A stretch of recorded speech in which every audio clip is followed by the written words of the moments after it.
See the end of that Knicks game the other night? You and I are the only two who can't. Yeah, Gary's getting started. Goodbye. yeah, I saw that All Nick right, game. welcome to our New York Giants Preservation Society meeting for tonight, April 24th, 2024, with Jerry Grillo. Jerry is going to talk about his brand new book, The Big Cat, The Life of Baseball Hall of Famer, Johnny Mize. We'll get to Jerry in a couple of minutes. Just some housekeeping. For those interested, we will be holding another Zoom tomorrow night to send a birthday card, if you want to call it that, to Willie Mays. I have become associated with Willie's aide, and we will send it to her. She doesn't Zoom, but we'll send a YouTube copy, and she will present it to Willie. Whoever shows up, shows up. Everybody will have a chance to speak. This is going to be, two, 3, 4 sentences, not a whole diatribe of when we met Willie and, what you remember. This is happy birthday, best wishes, and so forth and so on. So whoever comes tomorrow night will talk. I will send out the link again tomorrow. I'll probably just I'll send Jerry's out tonight, the recap, with Willie's there saying that that's the next one. So if for those who did not receive it, it was on last week's. You should get it also. Next week, we have John Burbage, who's here tonight. He's going to be talking about Willie playing at the Polo Grounds. As we begin May, the month of Mays, the whole month will be dedicated to Willie Mays in honor of his birthday. Without any further ado, I'd like to turn over the program to one of our members whose book is brand new, and he'll tell you how to get it, and he'll tell you about the book. Let's give her a nice round of applause to Jerry Grillo. Jerry, the floor is yours. Thanks. Can you guys hear me okay? Yeah, you're good. Awesome. I guess I should start by putting this up there real quick in honor of two of my favorite players of all time. Willie Mays, number one, probably the first player I remember hearing of as a kid, at least a current player. And of course, Johnny Mize, who is a player that I've known about for most of my life.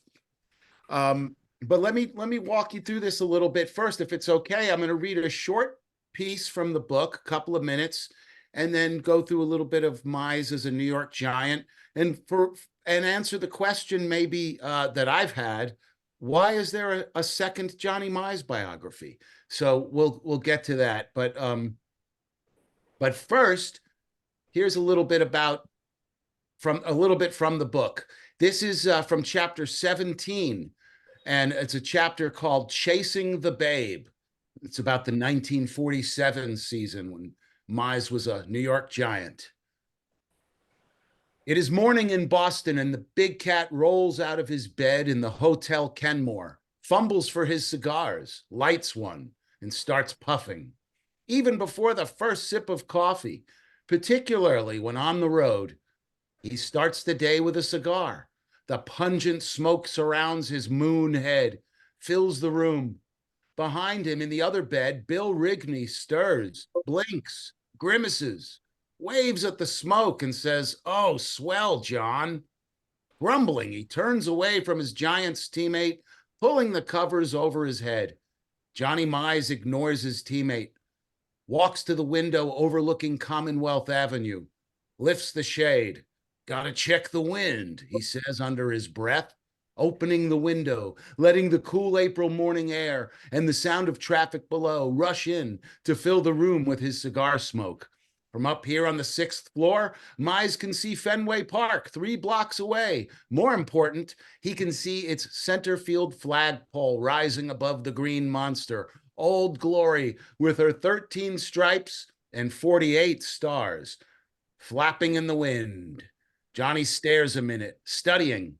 He grins. "The wind will be blowing out today," he says out loud. Rigney grunts. The Giants are playing the Braves later, and Braves Field is a mile or so down Commonwealth.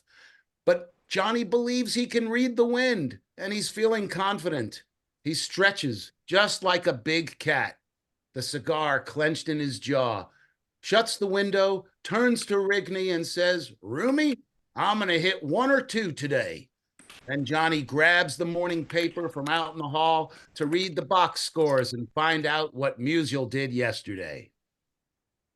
And that's the beginning of chapter 17.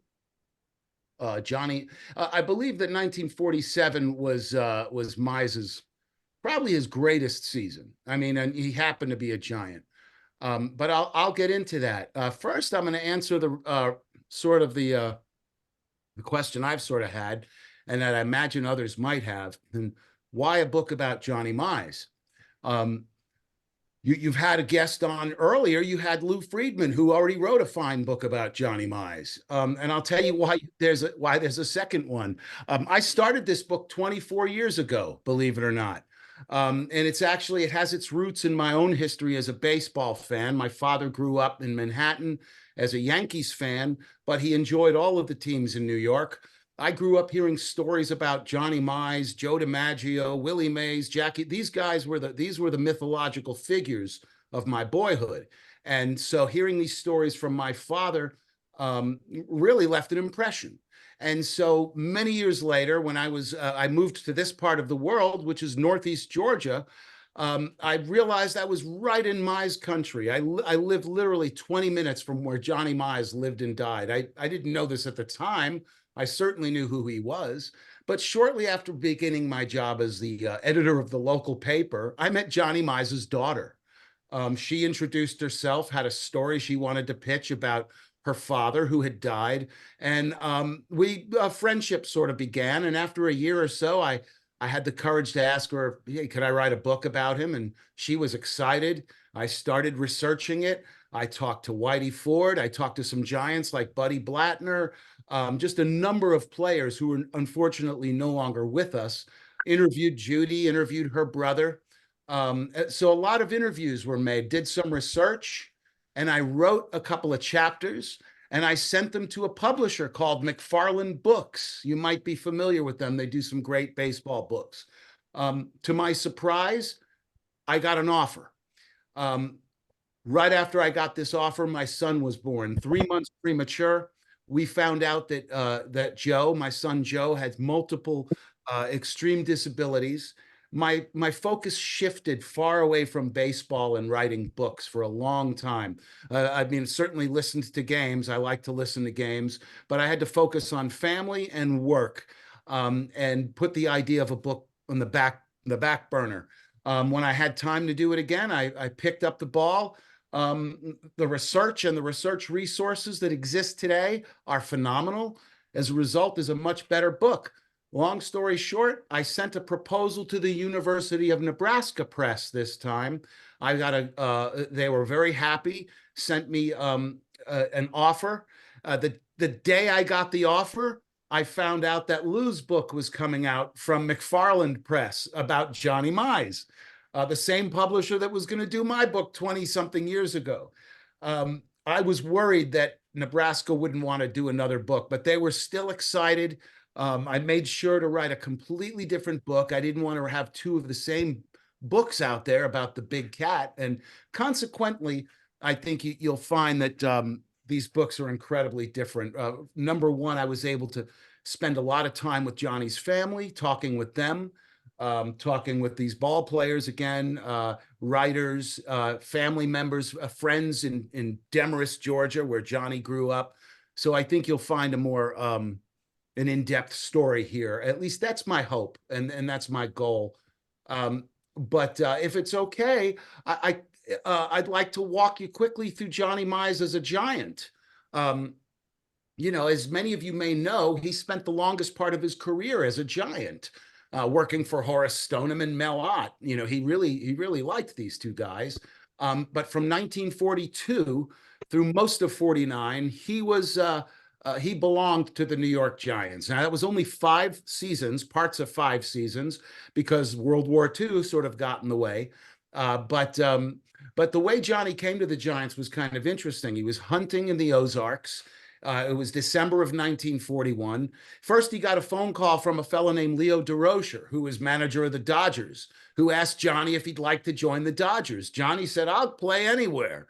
And he expected he'd be joining the Dodgers. Then he found out the Japanese had attacked Pearl Harbor. This was all on the same day. A couple of days later, he hears from the Giants. He's now a New York Giant, $50,000, a couple of ball players, and he's in the Polo Grounds. So this is how he began his career in New York. But then he had one terrific year in 42, absolutely terrific year, led the league in runs batted in, slugging, battled Mel Ott for the home run championship. But then, like so many other ball players, served his country. And like many others, he served it with a bat instead of a rifle. He hit home runs for Uncle Sam, first at North Chicago, then he was based in Hawaii, and finally in Tinian, where the atomic bomb flights were launched from. Some of you might remember. So Johnny, that was about as close as he got to, I would say, the front, if you will.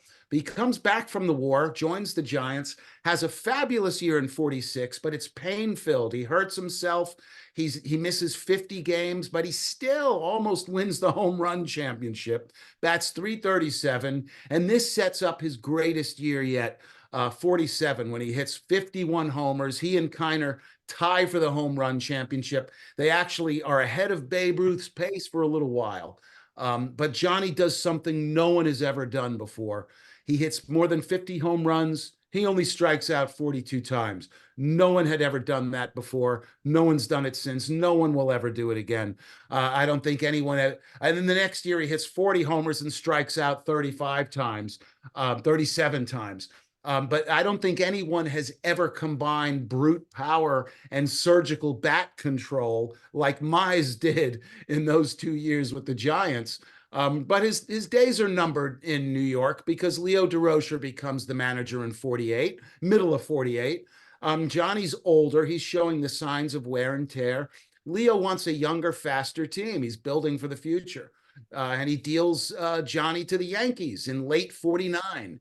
And of course, Johnny changes again. He becomes a completely different ball player, becomes a pinch hitter, a role player for Casey Stengel.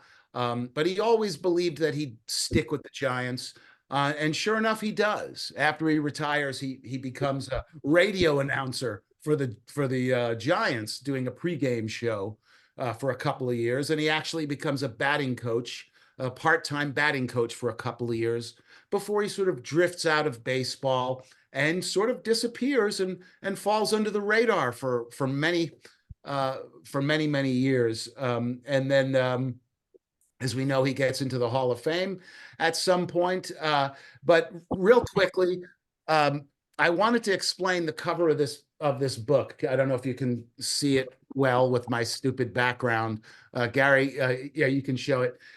This comes from a painting that I always had in mind to use as the cover because it's in Piedmont University, near where I live, where Johnny played ball as a kid.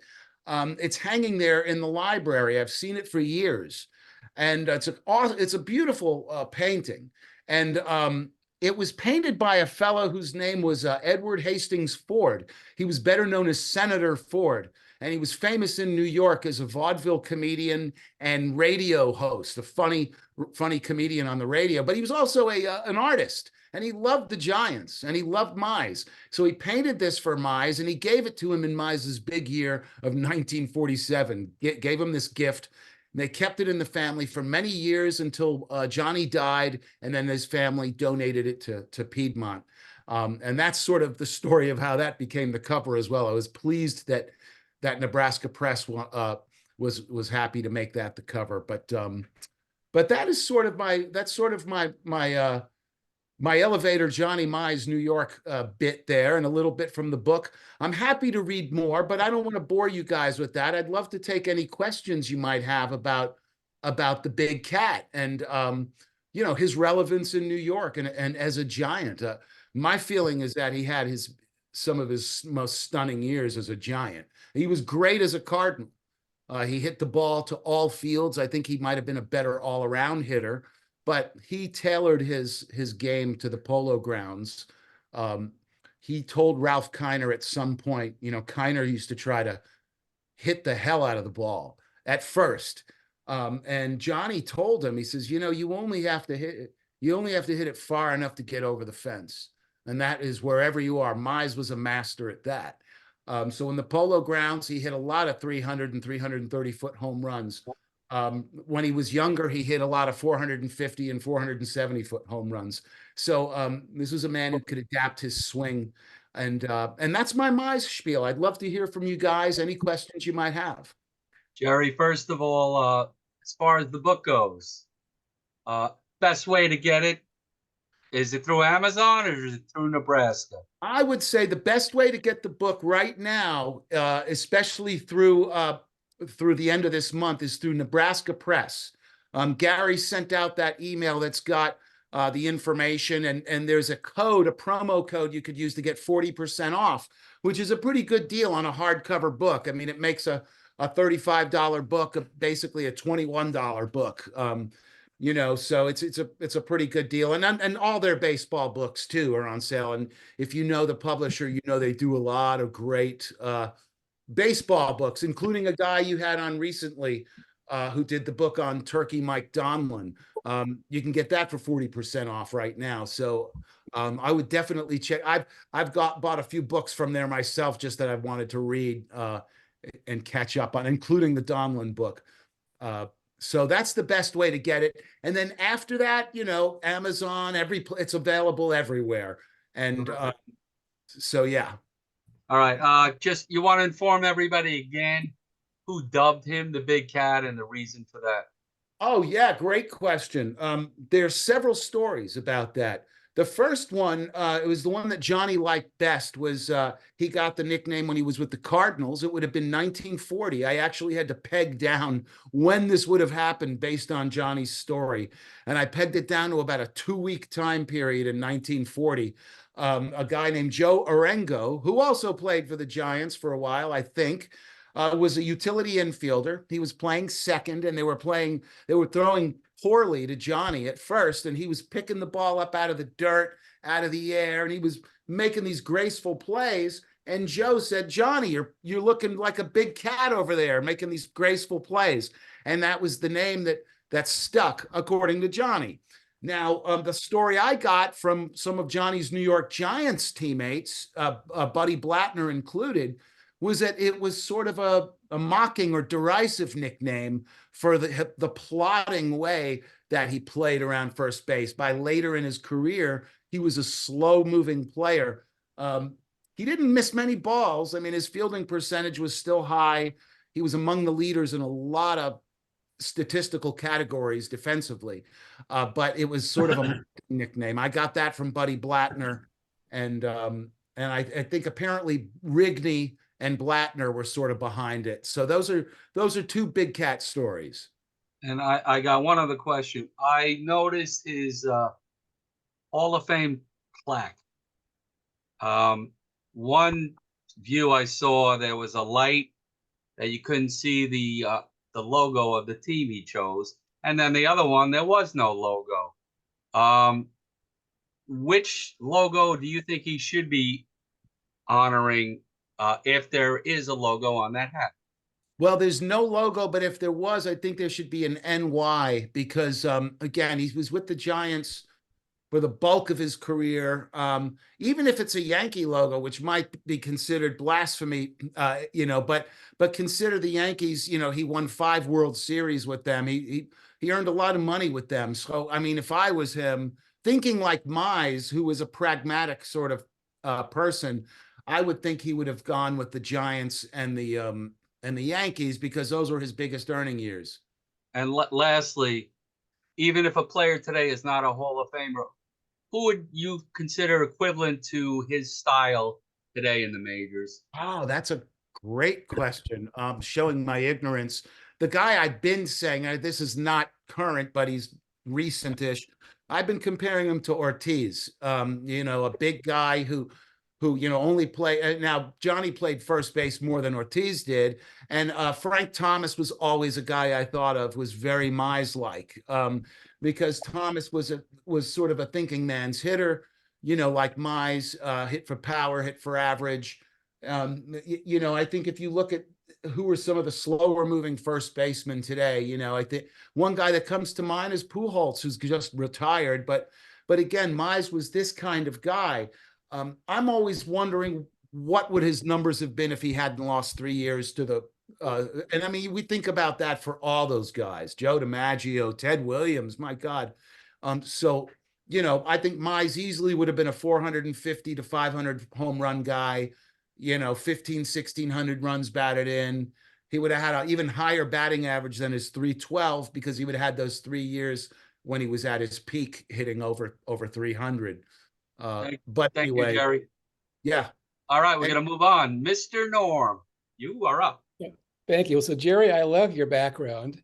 It makes me feel like I'm Willie May standing in center field, looking in. But you sort of touched on my question, because Johnny Mize led the league in slugging 4 times, RBI 4 times, home run 3 times, missed age 30, 31, and 32 to the WAR, and still was 6th in home runs all time when he retired.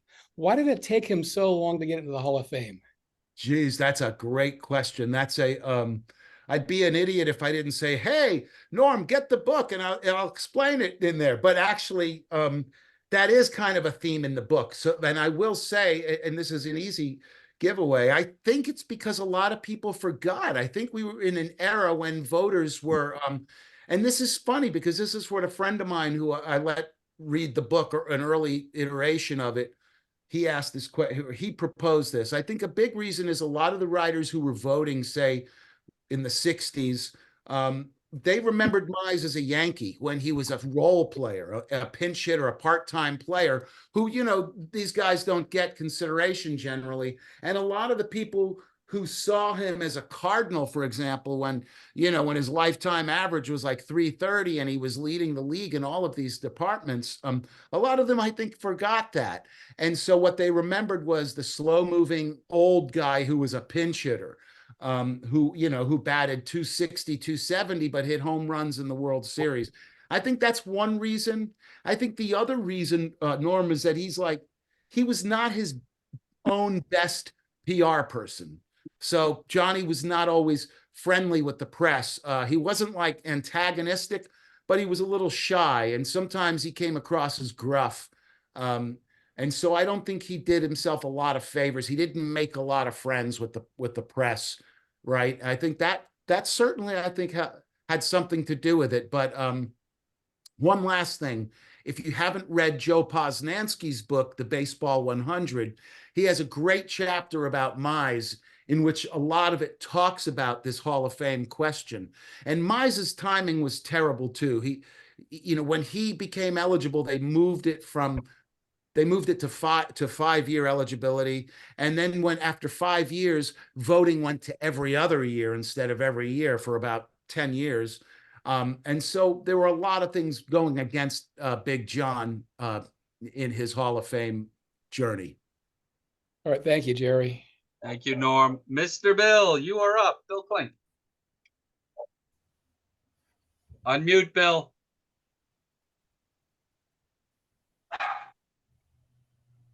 Can't hear you. I try to do the right thing, and I end up doing the wrong thing. In this case, Jerry, thank you very much. Thank you, Norm, for inviting him. But Jerry, you bring back some great memories, and I wanted you to rekindle one of them. Maybe you could answer a question for me. Back in the 1980s, I was writing to many living Hall of Famers and asking them their memories and getting an autograph, and many obliged. But he did something that some of them would do. He would say, Bill, I'll be glad to give you my memories. I'll be glad to give you my autograph, but I need a check for, and I don't remember the amount, it was modest, right, to the Demarest Boys Club. That's one question. If you can answer that, and I have a follow-up on that. But could you tell me how he came to be so interested in the Demarest Boys Club? The Boy Scouts. He was Demarest was his hometown, of course. That's where he was born and where he later returned and lived the last 20 years of his life. So he died there. And he was devoted to his hometown, and the Boy Scouts were basically his charity of choice, if you will. And he actually, in his time, if you sent him a check, you were one of the people who provided over $40,000 in. I mean, for a while there, they were the most well-heeled Boy Scout troop in a rural part of Georgia. I mean, we're in rural Georgia here. I mean, it's certainly not what it was when he was a kid, but yeah, we are 80, 90 miles from Atlanta, right? So I think he felt that this was a good way to give back to the community, and he was adamant about that. Yeah, it was he was when he died, the pews of the church were filled with Boy Scouts. Oh my gosh. Okay. I had it backwards. I thought it was Boys Club. It was Boy Scouts. Okay. No worries. 1980s, a long time back. Sure. One of the other things, so much is played in home runs, game by game, placing importance on the mighty 4 home run game. And, you know, we make so much ado about that. And yet he did something, and I don't know if anybody has any more than this. He hit 3 homers in a game 6 times, but 4 times, 4 of those times, those were consecutive home runs. Yep. What was his thing with 3 home run games? Why did he just get on a roll? What? I don't know if anybody hit more 3-run home runs, not 4, 3. Only 2 other guys. He actually held the record by himself for many years. First 4, then 5, then 6. And he held that record for many years. Then it was tied by Sammy Sosa. Oh, wow. And it has since been tied by Mookie Betts. I think Johnny still has the record for, as you brought out, consecutive hitting 3 home runs consecutively on 4 different occasions. The other weird record in that is that of those 6 games, his teams lost 5 of them. So like the last time that he did it, he was a Yankee, and I think they lost. And he says, man, I have got to stop hitting 3 home runs in a game. Thank you very much. Yes. Hey, thank you, Bill. Mr. Paul, you are up. Yeah, hey Jerry, thank you so much. My question really is about parks and pitchers. Were there parks, and this is a kind of a 2-part question, parks and pitchers that he loved to hit in and off of, and parks he did not like to hit in, and pitchers he did not like to hit off of? That's that's an excellent question, and my answer is going to be wonky and not complete. One pitcher I could tell you that he liked to hit off of surprised me, and because he was an effective pitcher, is Paul Derringer, or is it Derringer, who used to pitch for the Reds, right? He had a few superstar years for the Reds. Johnny whipped him. I mean, this was even when the Reds were winning pennants. Johnny was hitting 400 or 500 off of the guy. He even hit Bucky Walters pretty well. So he enjoyed hitting in Cincinnati and against the Reds. He enjoyed hitting in Brooklyn and Boston. I have to say, there was not a park. It was hard to find one where he was like really weak in. Maybe the American League, because by the time he went to the American League, he was swinging more for power, not as much for average. But even in the American League, there were a few that he owned. Detroit, for example. But the thing that was interesting about him is when he retired, I think he was the first, and for many years only, player to have hit a home run in every ballpark he played in. And that included Baker Bowl, right? So there were like 17 or 18. There were some parks that he had played in that had been destroyed or gone out of fashion. But the last time, I think it was in Washington, Griffith Stadium was the last one that he hit a home run in. So I think he may have had a little difficulty in Griffith Stadium, believe it or not. Okay. But most parks, he really destroyed them. But I mean, Brooklyn stands out as one that he hit well in. Boston, Cincinnati. So those stood out. And again, Derringer, a guy he hit really well with was Fat Freddie Fitzsimmons. And he probably hit over 400 against him. And there's a funny story in the book, and you might have read Leo DeRocher's books. where he tells a funny story as well. And I tried to get behind that, what really happened, because Leo's story is a little all over the place, but nonetheless hilarious. And it's when Freddie was throwing at Johnny Mize because he hated him. When they were, he hated Mize. I mean, it was an incalculable kind of hate that even Leo couldn't understand it.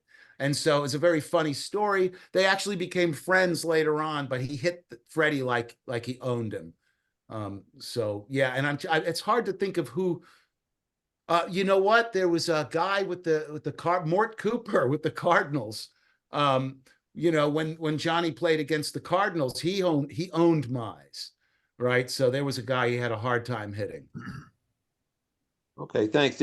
What was his and the last question, what was his longest home run? Do we know? You know what? I'm not 100% sure, but it was certainly when he was younger, possibly when he was a minor leaguer. He hit one he actually hit one in Cincinnati Reds spring training when he was like 22. That was at the time the longest home run that had been seen at the facility, Plant Field in St. Petersburg. And I'm not sure what the distance was, but there was another one he hit as a young man that was about, at least went 450, 460. And I think when he was younger, he routinely surpassed 450. But this was before the era of the tape measure, Yeah, right. if you will. Sure. Right. But he was in Babe Ruth's sort of category as that kind of slugger for a while. Okay. Thank you, Jerry. Thank you, Paul. Mr. Weber, you are up. Yeah, I think it's really great in the American tradition. The guy lights up a heater before his feet hit the floor in a great way of baseball. But anyway, what was his personal life like? Kids, marriages, things like that. Great question. I'd spent a lot of time trying to get into that because this was an incredibly private man. Even what is great about the story is, I'll quickly say this. I heard from his son recently, his only surviving relative. It's his stepson, actually. So I'll get to that. And he learned some things in the book that he didn't know. So Johnny was married twice. He comes from a broken home, first of all. So he comes from a home in which his parents split up when he was like 6 or 7. This is a country town. Everybody knows everybody's business. His mom moves 90 miles away to Atlanta to work full time at a department store where she stays for most of the rest of her life. His father is deaf. He has a hearing impairment, and not an easy time to have a disability. He's also an alcoholic. Johnny's nephew used the term town drunk. So Johnny's father was known as the, quote, town drunk in a small mountain southern town, right? So Johnny was raised by his grandmother and his aunt, no father figure, taught himself how to hit, became a star with the local college team because he grew very big, and he was, again, a prodigy, a hitting prodigy. Was signed as a 17-year-old, married young, married a woman he fell in love with in St. Louis. And their marriage was sort of an up and down kind of thing. It's very tragic, actually, what happened. I would like to have done more research on this, but I couldn't find anything more than they had sort of grown apart I would say by the early 50s. I think when he left the Giants and went to the Yankees, she was upset. She didn't like New York. There are stories of fights in the stands. She had some fights in the stands with some of the other Giants' wives. And she kind of wanted him to retire, but he kept going for another 5 years. And at some point they sort of split up, and she dies tragically in a fire. She was a drinker. The story is that she fell asleep, burnt and smoking, and died. And within a few months, Johnny remarries. He had been seeing this other woman, and this was really the love of his life. She has 2 children.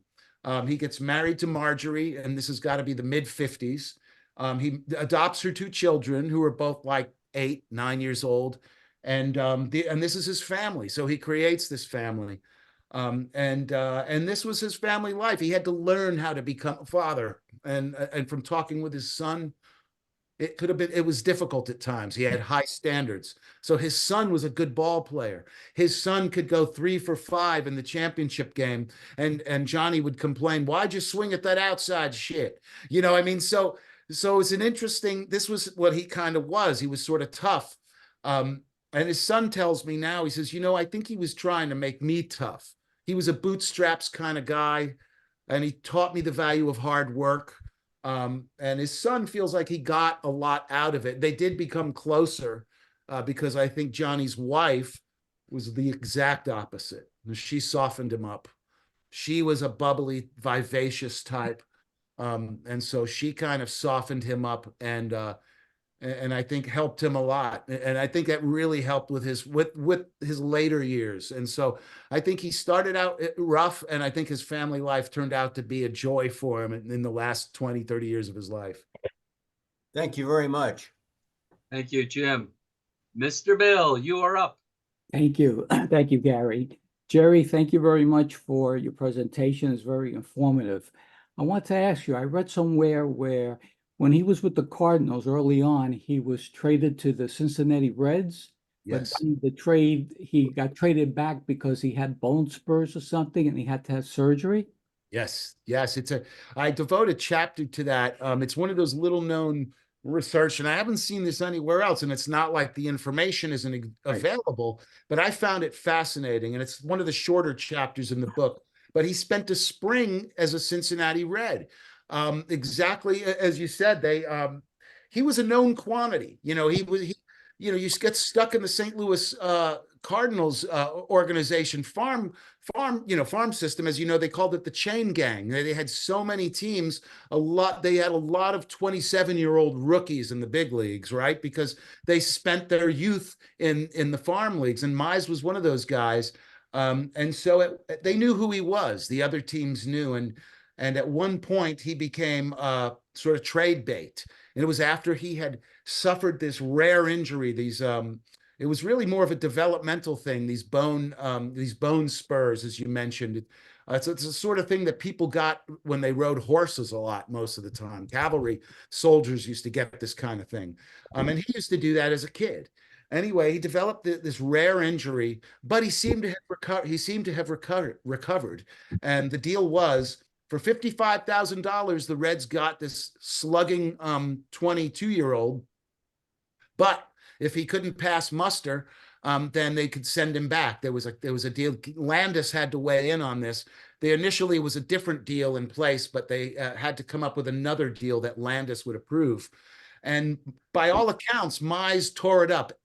It's fascinating that the day, April 15th was the deadline. That was the day before opening day. And on April 15th, the great Grantland Rice, a sports reporter extraordinaire of the time, reported that in 1935, Reds' young first baseman Johnny Mize will surely be one of the top sluggers in the National League.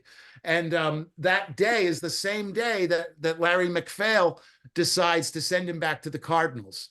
And so, so his first major league experience was unofficial. It was as a spring training phenom. He actually played against his cousin, Babe Ruth, for the only time during that spring, because that was the Babes last year with the Boston Braves. So it was a fascinating time in Johnny's life, and I was glad to sort of be able to breathe some life into that tale.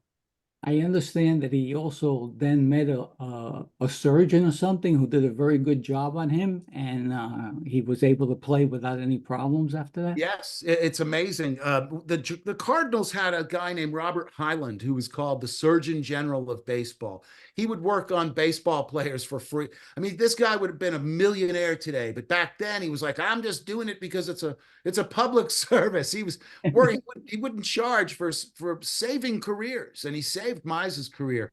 But something that's little known about, before we confer sainthood on Dr. Hyland, he also, worked for the Cardinals. And so he wanted to, let's get him back into uniform. They really took a chance on Mize, on ruining his career. It took a doctor in Atlanta, and I could not find the guy's name, but some of you may be familiar with the Pulitzer Prize-winning journalist Ralph McGill. He was a great writer back in the day, especially during civil rights. But he was a sports writer early in the day in Atlanta. And he wrote a great story about how an Atlanta doctor basically diagnosed what Mize's problem was and said, you know, with surgery, we could probably fix this.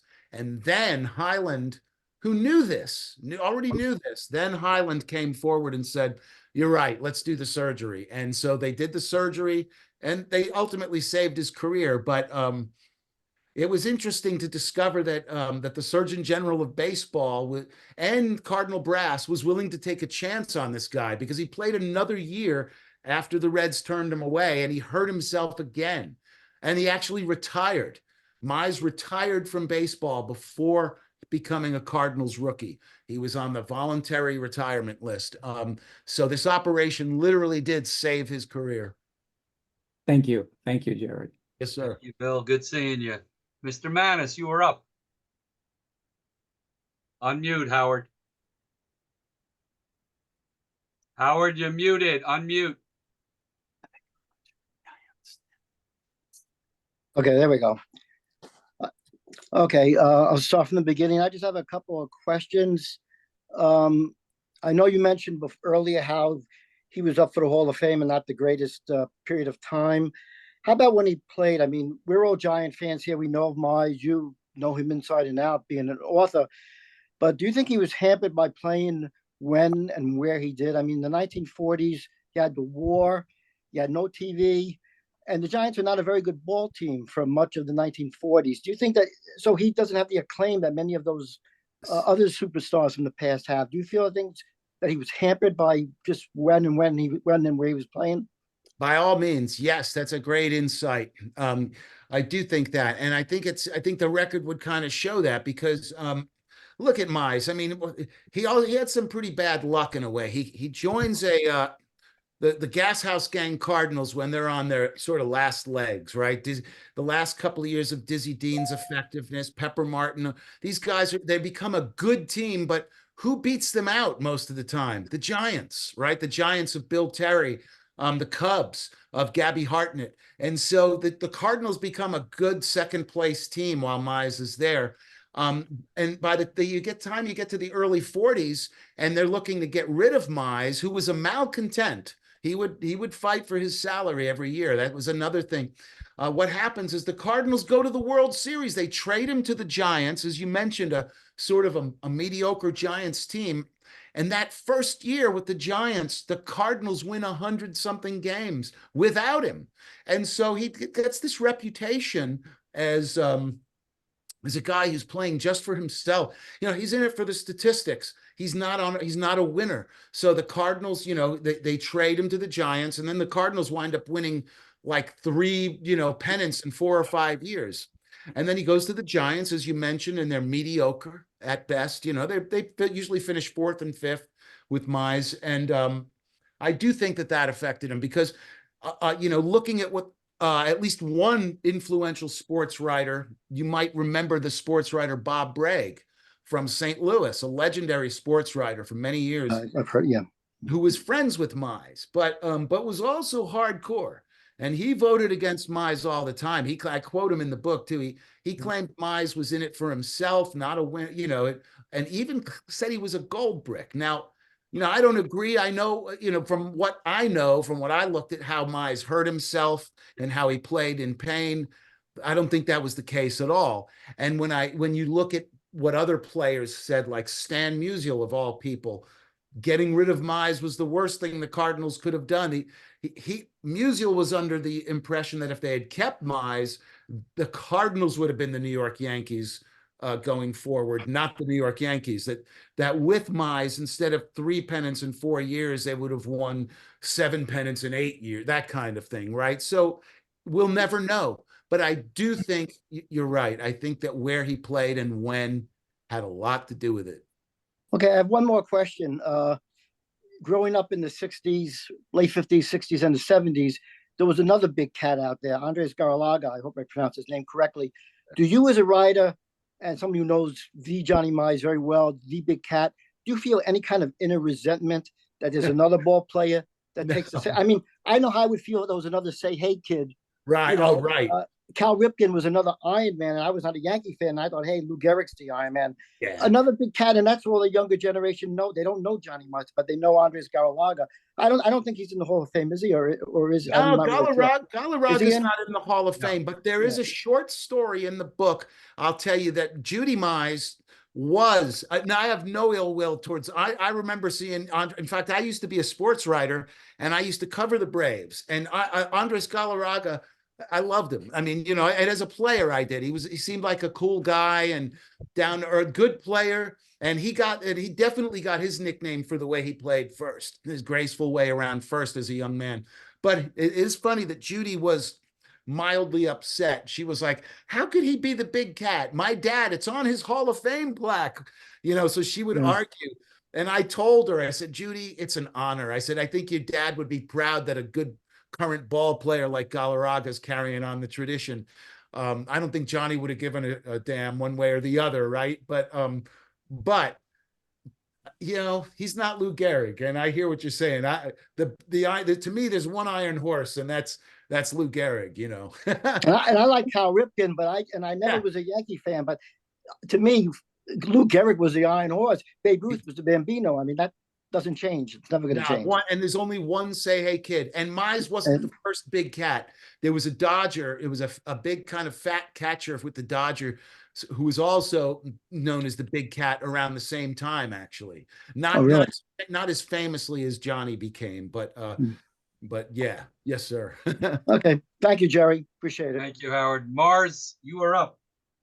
Oh, thank Jerry. You brought back a lot of memories. So I have a few questions. And one was, you mentioned that Johnny Mize was a cousin to Babe Ruth.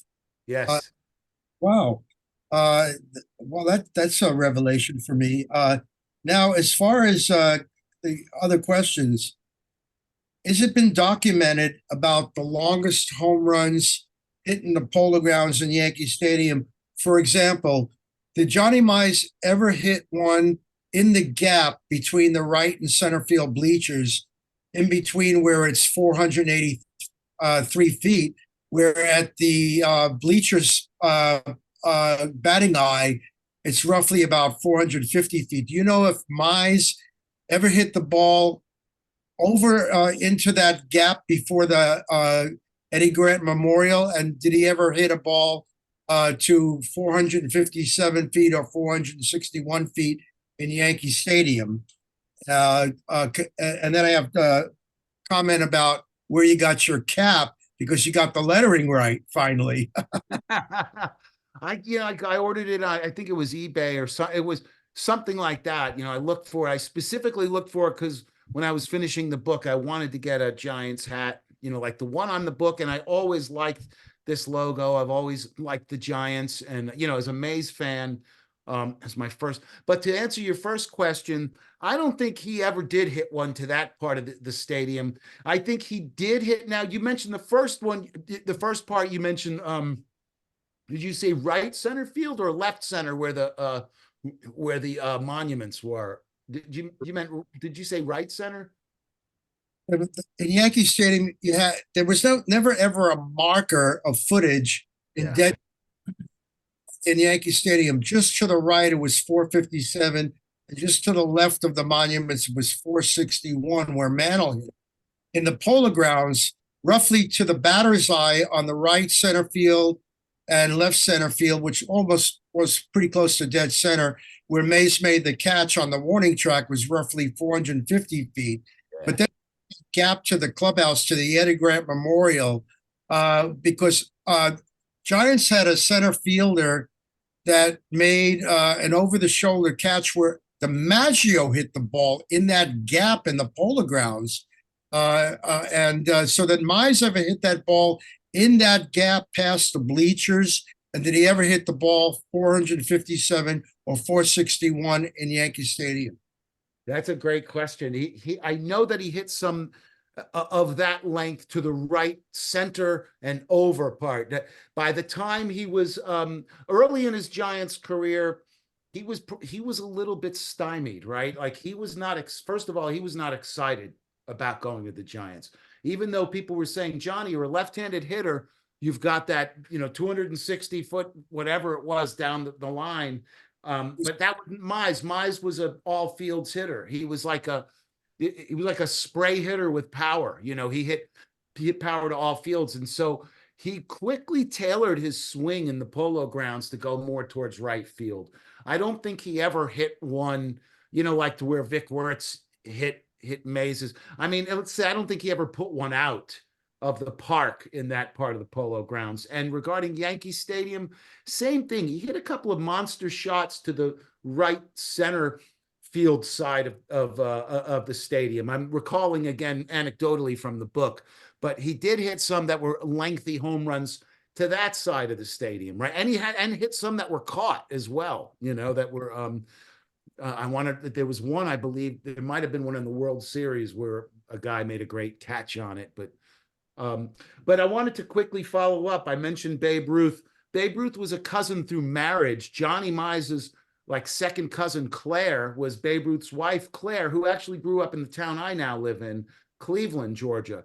Johnny Mize was related through blood to Ty Cobb. Wow. So, yeah, they were actually second or third cut. It was on his father's side. Both his father and Ty Cobb shared a great grandfather or great uncle, something like that. But I did the lineage, and I saw that it was a very close connection, and he knew that. Cobb he knew who his cousins were, and he was closer to Babe than he was to Ty. Just a point of information. While the Giants played in the Polo Grounds, Joe Adcock hit the ball in the right center field bleachers. Then when the Mets played in the Polo Grounds, on consecutive days, it was Lou Brock and Hank Aaron. Lou Brock with the Cubs, and the following day with the the Milwaukee Braves, was Hank Aaron that hit it in the left side. But there was also, I think, Josh Gibson hit the ball in the bleachers too. It's the only people that ever hit it into the bleachers in the Polo Grounds.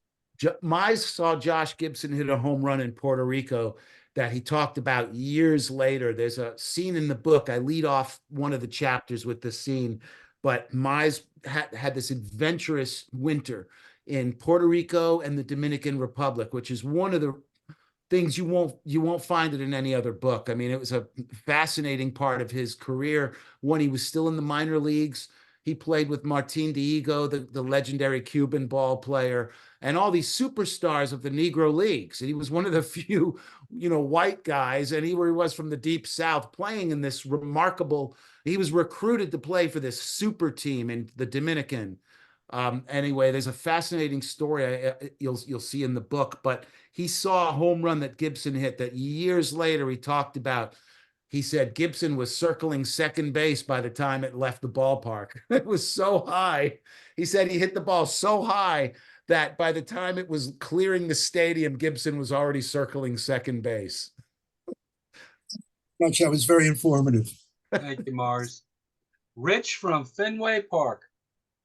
Hello, everyone. Johnny Mize hit a home run the day I was born. Really? He accounted for the final run, the 19th run at Ebbets Field, when the Giants won 19-2 in 1947. Yes, that's a game that. Do you know what the biggest cheer that Brooklyn fans had that day was for Jackie Robinson extending his hitting streak? I think to 20 games, something like that. But yeah, that's incredible. Yeah. Thank you for bringing that up. Dick Young had a fabulous lead for that game. The Giants hit 5 home runs in that game. Bobby Thompson hit 2, Walker Cooper hit 1, and Gordon hit 1. Yeah. Anyway, I did some quick stats here, and it seems like Johnny struck out only 7% of the time of his plate appearances, which is very low. It's lower. It's not lower than, but it's in the ballpark with Joe D.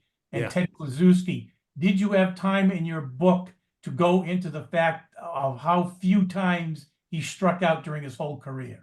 I did. I touch on it. I make note of how remarkable his home run to strikeout ratio was, but I did not take the time to boil it down to what you just told me, which is insanely remarkable, 7% of his plate appearances. That is incredibly low. But yeah, I did make the comparison with Joe D, and I might mention Ted, because Ted is one of the only other guy to hit more than 40 home runs and hit less than 40 strikeouts in a season. And I think Ted might have done that a couple of times. It seems that he was closer to the Triple Crown in 39 than he was in 47. He was. He was very close to the Triple Crown. I think you know, in his early career, he was a monster of a hitter. I mean, he even had speed. I mean, he's the last player. Nobody since Johnny Mize has led the league in all of the power hitting category in terms of home runs, doubles, and triples. Mize, I mean, no, in his time, Mize led in all of those categories at one time or another. Triples, home runs, and doubles. Mize, Aaron, Mantle, none of these guys, you know, they all led in various categories. But that blew my mind. The other thing that Mize did, his first 6 hits as a major leaguer were extra base hits. That was a record that stood for, I don't know, you know, how many years, but and he also set a record for the year 47. He set a record for most consecutive games scoring a run. I think it was a National League record. But a bunch of unusual records. Another one that is not on Baseball Reference. He's the only player in baseball history to hit, you know, a sanctioned yellow ball out of the park for a home run. Because, you know, they tried that experiment one day. And Mize was the only one who hit the home run. Thank you, Rich. Mr. Jerry, John. thank you very much. John, you are up, John. Okay, Jerry, thank you very much. Johnny Mize was my first Giant hero. Okay. Wow. You touched on Leo DeRocha coming manager in 1948. And it was obvious that Leo wanted to divest himself of Mize, Walker Cooper, Sid Gordon, and Willard Marshall, etc. How did Mize and Leo get along? And was there tension? Because it's a year and a half before Mize gets sold off and they make the trade with the Boston Braves. What kind of relationship did they have between DeRocha and Mize, and or maybe some of these other players? Yeah, good question. Mize, you know, I'll say this: Mize generally got along with most people on the club, right? I mean, he was a get along, even though he could be a clubhouse lawyer. You know, he could be a mouth like the guy saying, you know, what's Ricky gonna do? But with Leo, it's interesting. He had a long relationship with Leo. They played together on the Cardinals for a while. Leo expressed interest in bringing him to the Dodgers in 41, you know, and then Leo, you know, had the reputation for sort of being a backstabber in his, you know, and Leo writes his first autobiography in which he mentions the Fitzsimmons story about Freddie Fitzsimmons throwing at Mize's head, and he really embellishes it. Leo does. And Johnny, you know, this is around the time that Leo is joining the Giants. And there's a lot of, you know, there's a lot of unhappiness with Leo, but you know, among Ricky, among whoever, among Mize. But Mize, he doesn't make a big deal about it. He just sort of says, that, you know, he argues it's bullshit. You know, that's not how it happened. So he basically got along with him, but he understood the writing was on the wall. Leo was far more antagonistic toward Mize than Mize was toward Leo, if that makes any sense.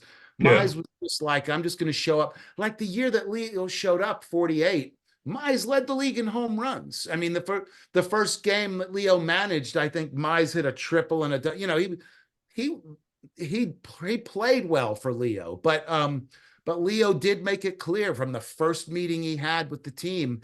He pointed out Mize, among others, and, you know, Mize, you're no Hal Chase at first base. You know, Hal Chase, the old time player who supposedly was a great fielder. He was also a dirty player, but he was a great, you know, dandy fielder. And you're no Hal Chase at first base, but you can play the position and you can hit the ball. I need you to show some pep out there. So you could see he was already getting on. He was trying to put some fire into Mize, but I think Leo had already decided, this is not my club yet. Some of the guys on the club, he already had Bobby Thompson. He had a couple of guys he wanted to build around. He knew that, like you mentioned, Cooper was not one of them. Mize was one of Leo's first comments. He shows up at the hotel in Pittsburgh. He meets the team in Pittsburgh where the Giants are playing. He sees Cooper and Mize like sitting on the front porch or the lobby. And he looks at them and he says, all this meat and no potatoes. so, early on, he wanted to get rid of Mize, and it was just a matter of time. And Mize was, I think he knew he was playing out the string, but there was a part of him that thought he was tight enough with Stoneham that he might stick around. And I think Mize didn't expect, if he didn't go to the Yankees, I don't think Mize plays those extra 5 years. I think maybe he plays another year or two. But going to the Yankees changed everything. He was like, first he was shocked, and then he was like, nobody ever complained going to the Yankees. So that was kind of how it was for him. Thank you. That provides a certain amount of insight. Yes, sir. Thank you, John, and we'll see you next week, John, for your big presentation. Jeff Cohen, you are up. Thanks, Gary. Great presentation, Jerry. What a segue, because I want to ask about the Yankees. As he went to the Yankees, he played for, I'm wondering what his relationship was with Casey Stengel, but also you hear about the Yankees, it's Mantle and Yogi Berra and Phil Rizzuto and Ali Reynolds, Billy Martin. Johnny Mize is never in those stories. So how was his relationship with his teammates with the Yankees? He was close with the older guys, like he and DiMaggio were fairly, as close as DiMaggio wasn't really close with anybody, but he and DiMaggio sort of years later, you could kind of see that existed. There was a closeness that existed. They were a little closer in age, right? Tommy Henrik, Rizzuto, he was a little closer with these guys, not as much with Mantle and Ford, right? Because Mantle sort of, eviscerates Mize in his book, The Mick. I mean, he's pretty hard on Mize. But then Mantle, at the same time, whatever Mantle's issues were, with the bottle, when he was writing that book, at the same time that book was coming out, there's also stories at Old Timers games where reporters are talking to Mantle and he's saying what a great Mize was, the best there was, and he gave Mantle tips, for years. These guys would ask him, because Mize and Hank Bauer, that he was close with that kind of group, not as much with the younger guys. So that was sort of the relationship there. They would tease him, Mize was a little old school. So like Whitey Ford tells a story in the book where he teases him. Mize used to go downtown and trade signed baseballs for suits at some store that they all liked that sold suits. And sometimes Mize would trade signed baseballs. And Whitey would tease him. He'd come back from downtown or something. So what? He'd say, so John, how many baseballs did that suit cost you? That kind of thing. And Johnny was close with Casey. Casey loved him. I mean, he was sort of like the bench hitting coach. There's the legendary story when the Yankees are playing in the 53 series and Carl Erskine is setting the strikeout record against the Yankees. I think Mickey strikes out 4 times. And Johnny's on the bench the whole game and he's criticizing them. He's, what are you guys swinging at that low shit for? Johnny Mize is being Johnny Mize, and Casey doesn't shut him up. Casey, wants this. And so they're getting tired of it. They're not saying shut up, stick it up in your ear, but they're getting tired, the younger guys. And so finally Mize gets up to pinch hit in the 9th inning. And what does he do? He strikes out. He becomes the last victim, the record victim for Erskine. And Whitey or Billy Martin, he comes in, he says, so what? So Johnny, where was that pitch? And because that was sort of the relation, and he could take it. I mean, Mize didn't hold it, right? I think he always was proud of those Yankee years. And if anything, those were the things that stuck with him. Being the pragmatic type, he remembered those Yankee years fondly, even though he hated fighting with Weiss for every dime, like everybody else. That was when he went back for Old Timers games in the 60s and 70s. Most often it was with those Yankees teams. I would assume that him and Yogi had a good relationship.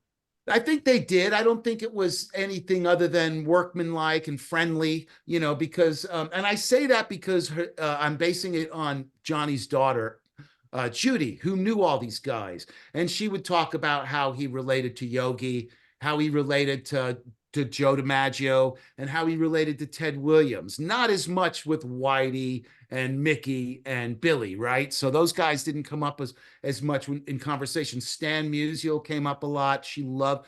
So you could see through because I never met Johnny as I met Judy 6 years after he died, and she was a great storyteller in that she totally was a daddy's girl. They were very close, although she was adopted. Even Jim, his son, would talk about how, you know, she had him wrapped around her finger. You know, that was daddy's girl. And Jim was the older wild child, you know, the push back against the old man kind of deal. So it was an interesting dynamic, the whole thing there. But yeah, to your point about Yogi, I think he was close with most of those guys and he thought of them fondly. He loved going to the Hall of Fame gatherings every year to hang with these guys. And he and Ted sort of protected Joe. You know, Joe was very protective of his privacy.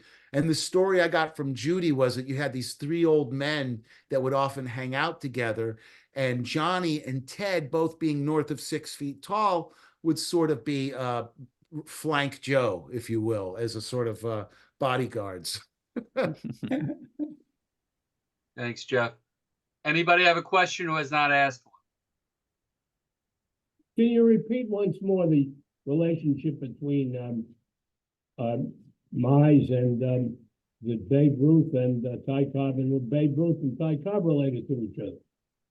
They're not related to each other, but Johnny on his father's side was related to Claire Ruth, who, you know, was Babe's famous long-standing wife, who used to go to Yankee Stadium for years. I think even up until the day she died, into the 70s and 80s, she'd go to Yankee Stadium. So that was Johnny's cousin, like second cousin.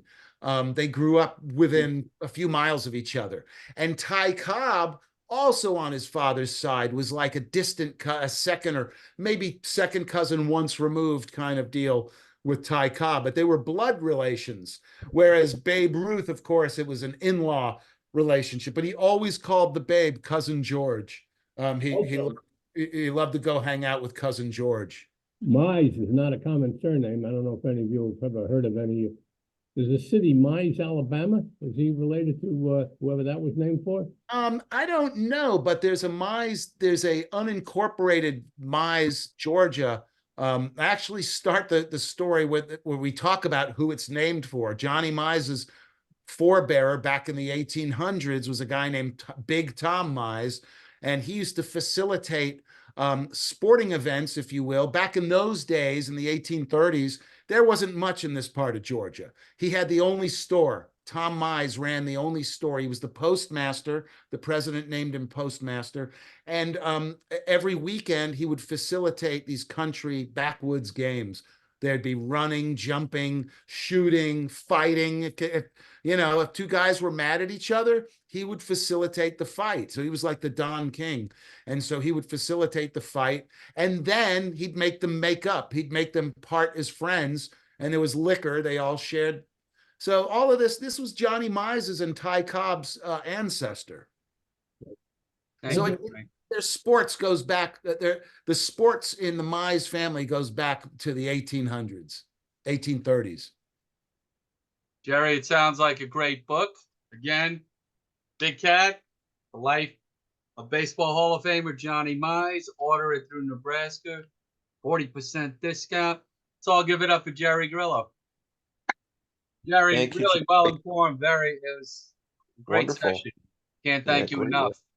And don't be a stranger, okay? Anything that we do that might interest you, hop aboard, okay?